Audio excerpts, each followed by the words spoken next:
Audience में अगर किसी को पता नहीं होगा तो मोस्टली ये अभी सुपर हीरो मूवीज को लेके ही चल रहा है, क्योंकि इंडिया के अंदर जो अभी क्रिएटर्स हैं यूट्यूब पे सुपर हीरो जॉनर के अंदर बहुत ज्यादा अभी आगे आ रहे हैं निकल के। हम तीनों को मतलब बहुत सारे चैनल है, बहुत सारे, हमसे ऊपर बहुत सारे चैनल है, हमसे ऊपर बहुत चैनल, मतलब पूरी एक इकोसिस्टम बन चुका है यार, मतलब हर एक एस्पेक्ट के ऊपर एक चैनल मिल जाएगा। तो अभी हम लोगों का एक व्हाट्सएप ग्रुप है, उसके अंदर बार बार चर्चा चलती रहती है कि मतलब ये जो सुपर हीरो क्रिएटर्स है उनको कब चांस मिलेगा। बहुत बार मूवीज आती हैं बाहर का, अगर हम लोग एग्जांपल लें तो वहाँ पे जो यूट्यूबर्स वगैरह उनको अर्ली स्क्रीनिंग के लिए बुलाते हैं, जैसे आज और क्या आशीष चंचलानी को बुलाया था वहाँ पे, तो वहाँ के कंटेंट क्रिएटर्स को बुलाते हैं, लेकिन इंडिया के अंदर कुछ भी नहीं है, कोई पूछता भी नहीं है, घास भी नहीं देता। वो बात नहीं है कि 400-500 की टिकट है, ये वो बात नहीं है, टिकट का सवाल ही नहीं है। बताओ, बादल 1 घंटा ट्रैवल कर रहा है, मोहित भी ट्रैवल कर रहा है, मैं भी ट्रैवल कर रहा हूँ, किस लिए? पैसे की बात नहीं है। लेकिन मेन वही जो क्रिएटर्स हैं वो लोग यही बोल रहे कि एक बार हमको मतलब बुलाओ तो सही कि तुम लोग आओ, तुमको चांस देते हैं, फिर तुम लोग मतलब जो भी है तुम्हारा वीडियो वगैरह बना लें। लेकिन नहीं, वो लोग जो मतलब स्टूडियोज हैं इंडिया के अंदर, वो लोग ऐसे बिहेव कर रहे जैसे हम लोग एग्जिस्ट नहीं करते हो। एग्जैक्टली यही एक्चुअली बात ही है, रिकॉग्निशन की बात है। इसमें आशीष चंचलानी या कोई भी दूसरे क्रिएटर्स जिनको इस चीज के लिए आगे लाया जाता है, देखो सिर्फ यहाँ पे आशीष की बात नहीं है, बेसिकली मिथपैट को भी बुलाया गया था, लोकी के टॉम हिडलस्टन का इंटरव्यू लिया था, और उसके अलावा मुंबई का निखिल है तो उनको भी डीसी की गुडीज वगैरह मिलती रहती है। तो ऐसे करके ऐसे एक कम्युनिटी है, मतलब सिर्फ हम लोगों को छोड़ करके बाकी लोगों को रिकॉग्नाइज किया जा रहा है, और इसमें हम उन लोगों को इंक्लूड नहीं करना चाह रहे हैं, उन लोगों की तरफ कोई भी हमारा टॉक जो है उनके बारे में बुरा नहीं बोलना चाहते कि उनको क्यों बुला रहे हैं। भाई देखो, ये इंडिया में जब आप स्क्रीनिंग रख रहे हो, ठीक है, तो उनके साथ साथ उनको ही बुलाना जो एक्चुअल उस चीज के ऊपर वीडियो बनाने वाले हैं। और क्या कैसे और देखो अब इसमें क्या होता है, 2 एस्पेक्ट हो जाते हैं। जैसे मुझे बोलना नहीं चाहिए, लेकिन अपनी कम्युनिटी के ही कुछ क्रिएटर्स हैं जो ये बोलते हैं कि हम जो काम करते हैं वो उन्हीं की वजह से कर पा रहे हैं, मतलब उनकी देने। अगर मैं उन्हीं के शब्द में बात करूं तो उन्हीं के रहमो करम पे हम काम कर रहे हैं। This is the word that someone used. मेरे को भी सुनने को मिला था जब मैंने एक वीडियो में ऐसे मजे में ही बोल दिया था कि अभी बुलाया तो नहीं जाता, मैंने 4-5 सेकंड का पोर्शन ऐसे मैंने बुलाया तो नहीं है मैं प्रीमियर पे। उसी पे एक कमेंट था, जैसे बोलता है नेगेटिव कमेंट याद रहते हैं आपको कि भाई नेगेटिव तो हमेशा याद रहेंगे। हाँ वही ना, कि मतलब कि तुम्हारी औकात है जाने की। हाँ फिर गुस्सा आया, बुरा भी लगा, फिर बाद दिमाग में ये भी आया कि अब कोई और सिखाएगा कि मेरी औकात क्या है। नहीं मेरा बस देखो, मेरा पॉइंट ये है कि हमारी कम्युनिटी में भी ऐसे लोग हैं जो सोचते हैं कि मतलब we actually don't deserve to go. इस कमेंट का मतलब तो यही है ना कि आप उनकी वजह से कमेंट अपना कंटेंट बना रहे हो, तो इसका मतलब यही है कि we actually don't deserve to go, हम उनकी वजह से कंटेंट बना रहे हो। तो मेरे को ऐसा नहीं लगता, पर्सनली मैं ये चीज नहीं मानता हूँ कि हम, मुझे लगता है कि दोनों कम्युनिटीज को एक दूसरे से फायदा है। हम उनकी मूवी को बहुत ज्यादा, हमारी वजह से बहुत सारी चीजों को हमने लोगों को एक्सपोज किया है, तो हम थ्योरीज बना के मूवी की हाइप बिल्ड करते हैं हम लोग, कहानी में वैल्यू ही ऐड कर रहे हैं उस आर्ट वर्क में। ठीक है, 5 साल 15 साल पुरानी पिक्चर की हम बात आज कर रहे हैं, तो भाई हम उसे फिर से खोल रहे हैं लोगों के सामने। एग्जैक्टली कि लोग फिर से स्ट्रीमिंग प्लेटफॉर्म पे जाके देखें, एनालाइज करें, यूट्यूब पे उनको और व्यूज दें। अब जैसे मैं एक बहुत छोटा सा एग्जांपल दूंगा, आप पेटीएम पे जो कुछ टाइम पहले स्पाइडरमैन नो वे होम का जो पोस्टर लगा था वो फैन मेड था, उसमें तीनों एंड्रयू, टोबी और टॉम थे। अब पेटीएम वालों को सपना तो नहीं आ रहा कि भाई ये इस मूवी में तीनों आएंगे। ये बात निकल के कहां से आई है कि इस मूवी में तीनों होंगे? ये क्रिएटर्स ने ही फैलाई है ना ये बात, जो सुपर हीरो क्रिएटर्स हैं उन्हीं लोगों ने तो ये बात फैलाई है। तो हमारे ही थ्रू एक्चुअली किसी, मेरे थ्रू हो गया, पीजे के थ्रू हो गया, बादल के थ्रू हो गया, अमन भाई के थ्रू हो गया, अमीश भाई के, तो किसी का भी वीडियो देखकर कहीं से तो ये बात निकली है। तो ये चीज हम ही लोग कर रहे हैं, ना कि मतलब ऐसा हवा से नहीं निकली है बात। तो हम भी कहीं ना कहीं मूवी की हाइप बनाने में एक पार्ट प्ले करते हैं, और मैं बस ये सोचता हूँ कि मतलब उस चीज का रिकॉग्निशन मिलना चाहिए। इसमें किसी भी बड़े क्रिएटर को या वो उसको कोई नेगेटिविटी नहीं है। आप उनको भी बुलाओ, हमको भी बुलाओ, ऐसी बात तो नहीं है कि आप बुला नहीं सकते। लेकिन मुझे ना एक चीज ये भी अच्छी नहीं लगती कि इस चक्कर में आशीष चंचलानी को बेमतलब की टॉक्सिसिटी फेस करनी पड़ती है लोग। इसलिए मैंने स्टोरी भी शेयर की, वही एक स्टोरी मैंने देख ली थी कि आशीष चंचलानी किसी को रिप्लाई किया था, उस बंदे ने बताया भी कि मैं ऐसे बात नहीं है कि किसी को हेट नहीं कर रहा हूँ, मैं उन सब सारे बंदों को भी पुश कर रहा हूँ। और मैंने उस स्टोरी को रीशेयर भी किया, यहाँ तक कि अमीश से एक आध बार ऐसे डीएम्स में बात भी हो चुकी है।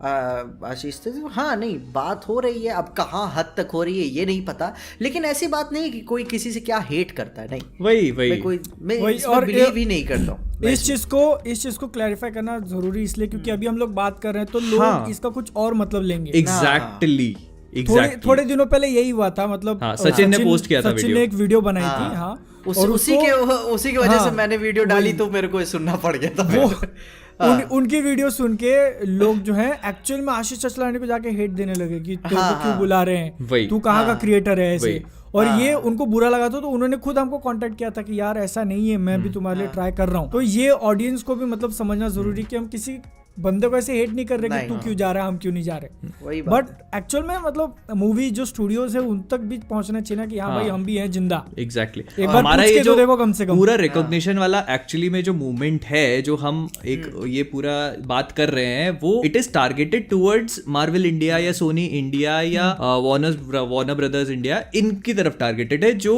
Who act like we don't even exist, वो हमको रिकॉग्नाइज नहीं करते हैं and it is very hard to believe. मतलब फ्रैंकली स्पीकिंग ये बहुत मुश्किल है। मतलब कि ये क्या माइंडसेट है इन लोग का, ये बॉलीवुड वाला माइंडसेट है कि कैसा है कि यूट्यूब के क्रिएटर्स नहीं होते, ठीक है वही बात है ना यार, ऐसा नहीं है पता है। और देखो अगर इस चीज का आप ऐसे सोचो कि भाई नहीं ऐसे तो हम लोगों को के कंपैरेटिवली हमारे पास इतने नंबर्स नहीं है, नंबर्स की जो बात होती है ना कि हमारे पास इतने नंबर्स नहीं है, ये होता है कि आप दूसरे यूट्यूबर्स को देखो जो दूसरी कंट्रीज में जो यही सेम कंटेंट बना रहे हैं, जैसे बहुत सारे क्रिएटर्स हैं, उन लोगों को इनवाइट किया जाता है मार्वल स्टूडियोज की तरफ से, उनको प्रीमियर्स पे इनवाइट किया जाता है, पर हम लोगों को नहीं किया जाता है, हम लोगों को वो रिकॉग्निशन मिलता ही नहीं है। वही ना, जैसे कि अभी वही लाइव स्ट्रीम कर रहा था वो वॉच पार्टी वाली, मैट रेमोस का एक चैनल है सूप्स नाम से, सुना ही होगा तो उसके वजह शायद 1-1.5 लाख सब्सक्राइबर्स है, उसको बुलाया गया, कोई दिक्कत नहीं है, मैं तो अप्रिशिएट करता हूँ, मैं मिलना भी चाहूंगा उस बंदे से एक बार।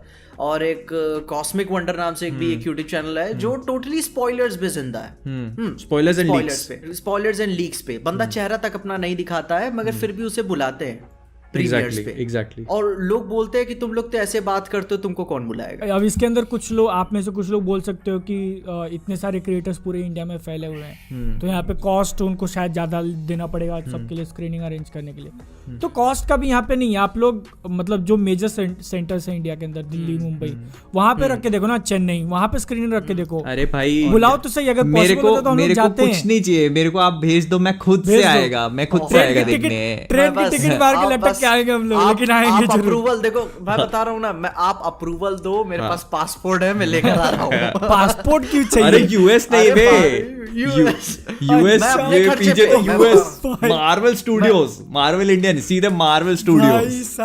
वो थाली ले खड़ा होगा, पीछे आ गया केविन फाइगी, वो कभी खुशी कभी गम का म्यूजिक बजता है, पीछे हेलीकॉप्टर से उतरेगा, वो बैग यू काला टांग के मां में आ गया। लेकिन ये सारी चीजों को लेके ना एक फ्लिप साइड भी जो मुझे लगता है पर्सनली ऐसा कि आज नहीं कर रहे, ठीक है, लेकिन आगे चल के ये जो क्रिएटर्स को अर्ली स्क्रीनिंग में बुलाना है ना, उसका एक साइड इफेक्ट भी हो सकता है, क्योंकि अभी ये जो है ना, मैं टेक कम्युनिटी का एग्जांपल देना चाहूंगा यहाँ पे। एग्जैक्टली हाँ, मतलब स्टार्टिंग में तो बहुत अच्छा ग्रो हो रहा था, लेकिन बाद में कंपनीज ने क्या किया कि जो क्रिएटर्स उनके बारे में अच्छा बोलते हैं उनको वो लोग डिवाइसेस अर्ली दे देते थे लॉन्च के पहले 7 दिन पहले कि तुम देखो वीडियो बनाओ, देखो और वीडियो बनाओ।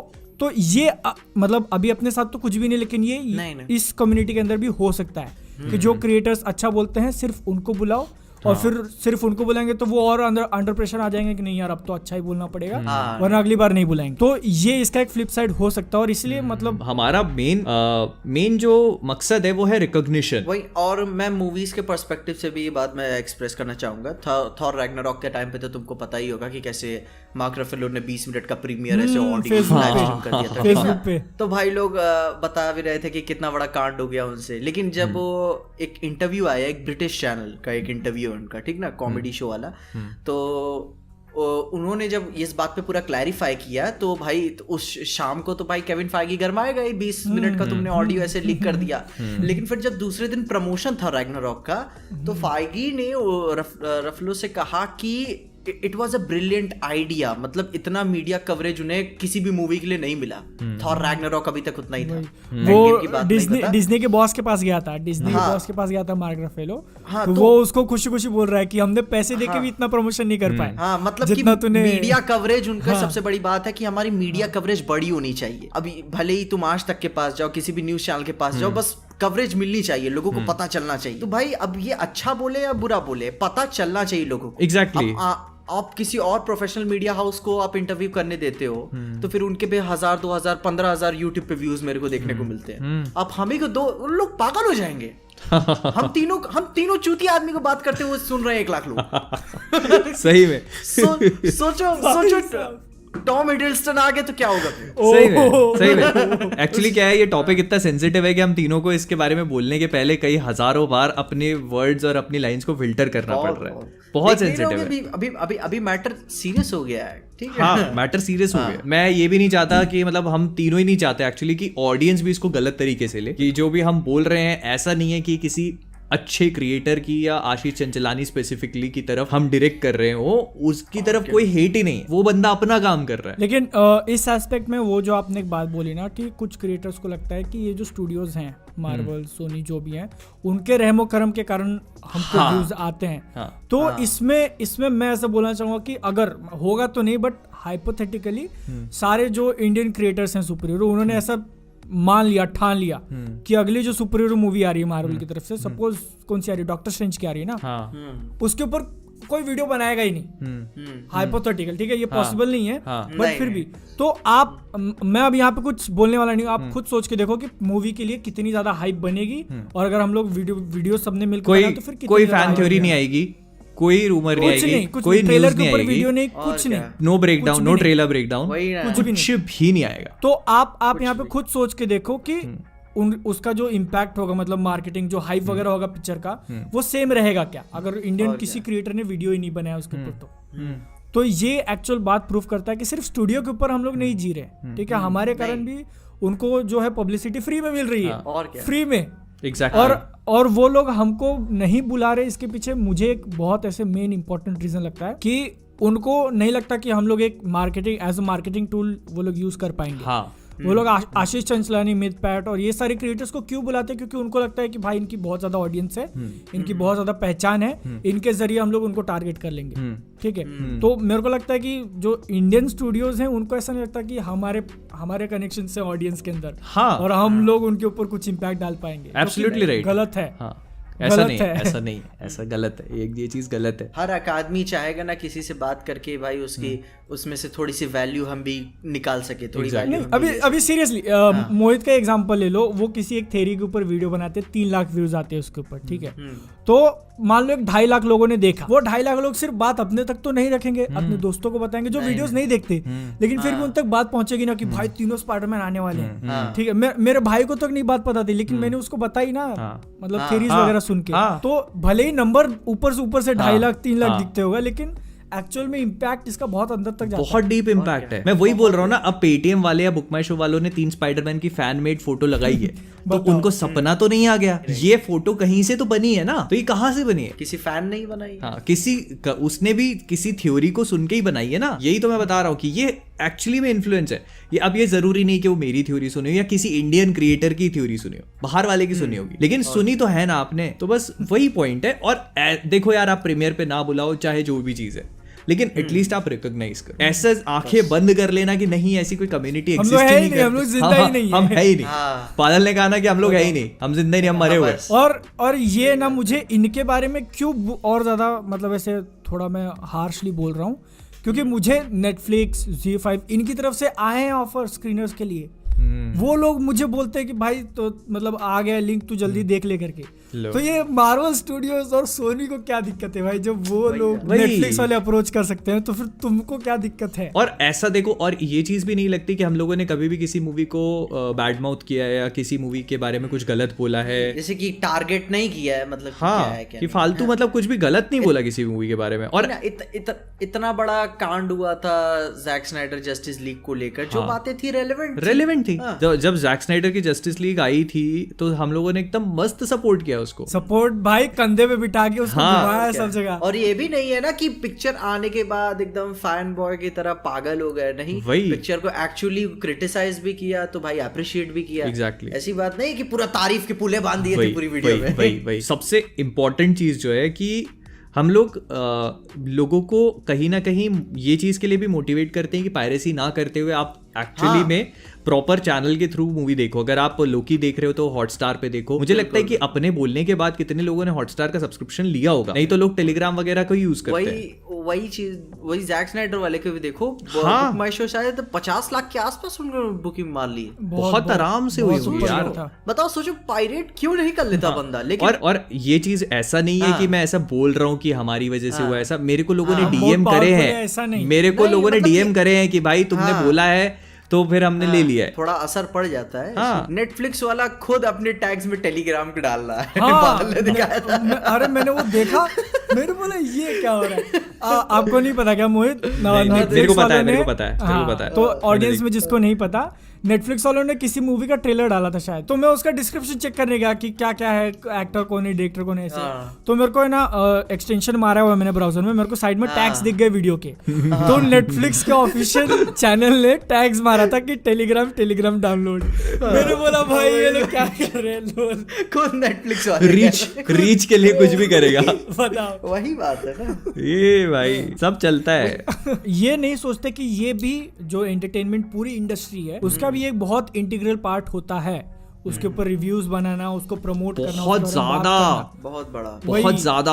आपको लगता है कि फुकट में कर रहे, लेकिन आप ये पार्ट को निकाल दोगे ना तो फिर क्या ही बचेगा। आप ये सोचो कि आपको कोई मूवी देखनी है और आप कंफ्यूज्ड हो कि आप देखना चाहते हो या नहीं, और उस मूवी का कोई भी रिव्यू आपको ऑनलाइन मिल ही नहीं रहा है, तो आप क्या करोगे? मतलब देखो, मेन मोटिव यही है हम तीनों का कि किसी भी क्रिएटर की तरफ हेट नहीं फैलाना है, किसी भी क्रिएटर को टॉक्सिसिटी नहीं देनी है, क्योंकि वो भी अपना काम कर रहे हैं और बहुत अच्छे से कर रहे हैं। मेन मोटिव है कि जो बड़े स्टूडियो की मारो जाके। नहीं स्टूडियो की मारो भी मत, हमको बस ऑनलाइन एक्चुअल में मत चले जाना, फिजिकली वहां पे सिर्फ मजाक है। ऑनलाइन जरा उनको बताओ कि है। हाँ, मतलब हम लोग एग्जिस्ट करते हैं यार। अगर आप ये चीज सोच के आंखों पे पट्टी, वो शुतुरमुर्ग होती है ना, शुतुरमुर्ग, ऑस्ट्रिच, कोई भी प्रॉब्लम आती है, ट्रबल होती है तो जमीन में मुंडी गाड़ लेती है और समझती है कि मैं बच गई हूँ। तो ये एटीट्यूड अब मतलब अच्छा नहीं है। बस अगला टॉपिक और देखो, और हाँ, और एक चीज और भी कि ये हम मतलब रहमो करम पे नहीं चल रहा है। भले ही एक किसी क्रिएटर का ज्यादा इम्पैक्ट ना होता हो, ठीक है, आज मैं वीडियो बना रहा हूँ, कल मैं गायब होगा तो भी उनको कुछ फर्क नहीं पड़ेगा। हाँ, लेकिन एज जो पूरी कम्युनिटी, उसका इम्पैक्ट वो लोग इग्नोर नहीं कर सकते। नहीं कर सकते।